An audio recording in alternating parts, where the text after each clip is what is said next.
I still remember the sound of her heels clicking across my hardwood floors that first morning she moved in, sharp and deliberate, like little hammers driving nails into the quiet life I'd built in this house over 43 years. My son Michael stood beside her in the doorway, his eyes apologetic even then, though I didn't understand why until much later.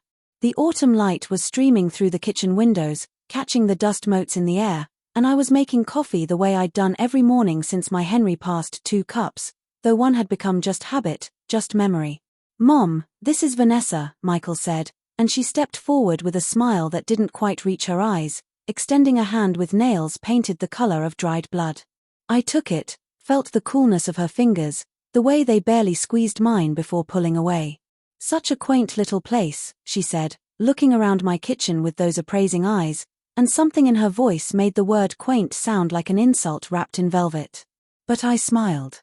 I was so happy to see my son happy, you understand. After his divorce from Sarah 3 years prior, he'd been a ghost of himself, wandering through life like a man searching for something he'd lost but couldn't name. And here was Vanessa, beautiful and polished, and she made him laugh again, made him stand up straight. What mother wouldn't welcome that? They married 6 months later, a small ceremony at the courthouse that felt rushed but modern, or so Michael explained when I gently asked why they didn't want something bigger. "Vanessa isn't into all that fuss, Mom," he said, and I nodded, swallowing my disappointment like bitter medicine. I'd dreamed of seeing my only child married properly, of wearing the blue dress I'd saved for such an occasion, of crying happy tears in a church pew. But I said nothing. Love, I'd learned long ago, means letting go of your own dreams to make room for theirs. The first year was subtle. Little comments that landed like paper cuts, small enough to dismiss but numerous enough to sting. "Oh, you still use that old recipe," when I made Henry's favorite pot roast. "Michael's trying to watch his weight, maybe something lighter next time," when I baked the chocolate cake he'd loved since childhood. "Do you really need to keep all these old photographs everywhere? It makes the house feel like a museum." That last one hit differently. Those photographs were my life, Henry and me on our wedding day, both of us so young we looked like children playing dress-up, Michael as a baby, his toothless grin captured in faded Polaroid, family Christmases and summer picnics and ordinary Tuesdays that had somehow become extraordinary because they were ours, because they were gone, because they were all I had left besides memory and the house that held them. "They're staying," I said quietly, and Vanessa's mouth tightened into a line thin as thread. "The second year, they asked to move in.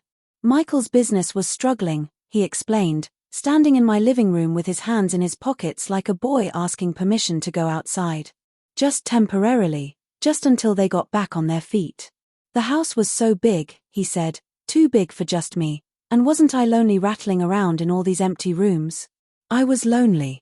I was lonely in ways that made my chest ache in the deep hours of night, in ways that made me talk to Henry's photograph before bed like he might answer back.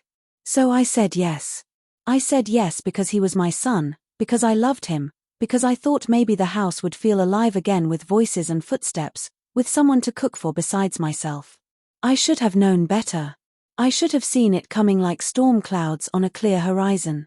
Vanessa took over the house like water finding cracks, slowly at first, then all at once. She rearranged the furniture, replaced my floral curtains with stark white blinds that made everything feel like a hospital. She boxed up half my photographs, just to declutter, just to modernize, and suddenly my memories were in cardboard in the attic, packed away like they didn't matter. She criticized my cooking, my cleaning, the way I folded towels and loaded the dishwasher. Michael said nothing, just looked uncomfortable and changed the subject, and I felt something hardening in my chest, something that felt like understanding mixed with grief. Then came the day she said it. I'd been watering my roses in the garden, the ones Henry planted for our 10th anniversary, the ones I'd kept alive through drought and frost and my own forgetting. Vanessa came outside with her phone in her hand, not even looking at me really, and said it so casually, like commenting on the weather. "You know, Margaret, you should be grateful. Michael and I are letting you stay here. Not everyone would be so generous with their space." I stood there with the garden hose in my hand, water pooling at my feet, and for a moment I couldn't breathe. The words didn't make sense at first, jumbled up like a puzzle I couldn't solve. Their space. Letting me stay. In the house Henry and I bought in 1981, The house where I'd given birth to Michael during a snowstorm when we couldn't make it to the hospital.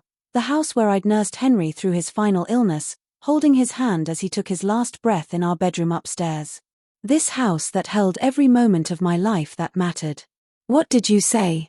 I asked, and my voice sounded strange even to my own ears, distant and hollow. She looked up then, seemed almost surprised I'd responded. "I just mean, we could have gotten our own place, but we're staying to help you. To keep you company. It's a lot for Michael, you know, worrying about you here all alone." The roses blurred in front of my eyes. I turned off the water very carefully, wound the hose very slowly, and walked inside without saying a word. My hands were shaking so badly I had to sit down at the kitchen table, that same table where Henry and I had eaten breakfast together for decades, where we'd helped Michael with homework, where we'd planned our modest dreams and celebrated our small victories. That night, I couldn't sleep. I lay in bed staring at the ceiling, at the water stain shaped like a bird that Henry always meant to fix but never did, and something crystallized in my mind with perfect, cold clarity. I got up before dawn and went down to the study, pulled out the filing cabinet that held all our important papers. There it was, the deed to the house, my name and Henry's name, purchased outright in 1981, no mortgage, no debt. Mine. Still mine. Over breakfast, I asked Michael to speak with me privately. Vanessa's eyes narrowed, but I smiled pleasantly and said it was just some paperwork, nothing to worry about. In the study, I closed the door and looked at my son, really looked at him, seeing both the baby I'd held and the stranger he'd become. "Michael," I said gently, "whose house is this?" He blinked, confused. "What do you mean? This house? Whose name is on the deed?" Understanding crept across his face like sunrise, slow and inevitable. "Yours, Mom. You and Dad's. I mean, just yours now. And Vanessa knows this." He shifted uncomfortably. I'm sure she does." But the way he said it told me everything. She didn't know. Or she knew but had convinced herself otherwise, had rewritten reality in her mind until she believed her own fiction. I'd seen it before in people, that ability to reshape the truth until it suited them, until they were always the hero, always justified, always right. "I need you both to leave," I said quietly. The color drained from his face. "Mom, what? We don't have anywhere. You have 60 days. That's more than fair, more than legal requires. But you need to go." "Is this because of what Vanessa said?" "Mom, she didn't mean. She meant exactly what she said, Michael. And you let her say it.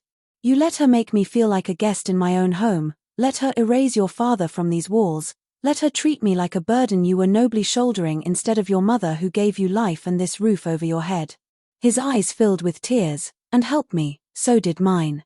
"I'm sorry," he whispered. "I'm so sorry, Mom. I didn't see it. I didn't want to see it. I know, sweetheart. Love makes us blind sometimes. But I need you to see now. I need you to be my son again, not just her husband." The eviction notice, formal and legal and impersonal as only such documents can be, was delivered the next day. I heard Vanessa screaming from upstairs, heard things breaking, heard Michael's low voice trying to calm her. She came down eventually, her face red and twisted with rage, waving the paper like a weapon. "You can't do this. This is our home." "No," I said, and my voice was steady now, calm as still water. "This is my home. You've been living in my home, sleeping under my roof, eating at my table. And you forgot that. You forgot kindness and gratitude and basic human decency. You forgot that before you came here, this house was full of love. Real love. The kind that doesn't need to tear others down to feel tall." She looked like she wanted to hit me, and maybe she would have, but Michael came down then and took her arm, led her away. I heard them fighting for hours, heard my name over and over, heard things I won't repeat because they don't matter now, because words from people who don't love you are just noise in the end.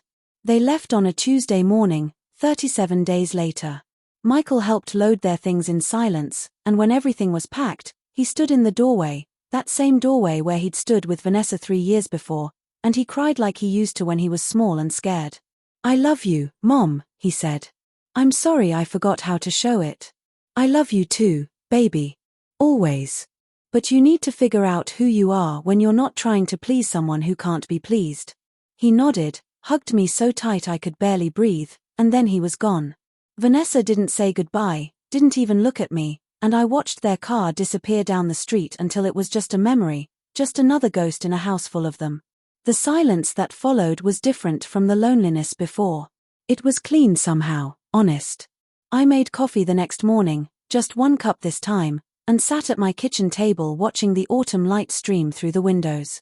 I put my photographs back up, every single one, until the walls were alive again with faces and moments and proof that I had lived, that I had loved, that I had mattered. Michael calls sometimes now, late at night when Vanessa is asleep. We talk about small things, safe things. He's in therapy, he tells me. He's trying to understand himself better. They're living in an apartment across town, struggling but managing. He never asks to come back, and I never invite him. Some distances need to exist, at least for now, at least until healing happens. I still sleep in the bed I shared with Henry, still see that bird-shaped water stain on the ceiling, still talk to his photograph before I close my eyes.